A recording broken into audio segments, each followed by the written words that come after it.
Hai, Assalamualaikum warahmatullahi wabarakatuh. So, hari ni kita nak masakkan untuk bini gulai kuning ikan keli. Jom. Pertama sekali kita perlukan bawang merah, bawang putih dan juga lengkuas.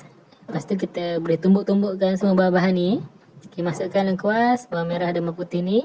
Tumbuk kasar-kasar je. Tak perlu nak lumak sangat. Okey, lepas tu kita panaskan air dalam periuk dan boleh masukkan bahan-bahan yang kita dah tumbuk tadi lah. Dan jangan lupa masukkan serbuk kunyit. Okey, bila dah cantik elok macam ni, kita masukkan asam keping. Bila dah gaul-gaul, boleh masukkan santan.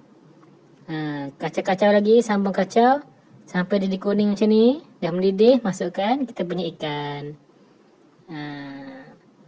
Bila dah masuk ikan tu, tengok ikan dah separuh masak, boleh masukkan timun batang untuk buat ulam. Bila dah cantik macam ni, boleh perisakan dia dengan garam, gula dan juga serbuk perasa. Lepas tu, dah boleh kacau-kacaukan dia sikit-sikit. Lembut-lembut je, tak nak bagi ikan kita hancur.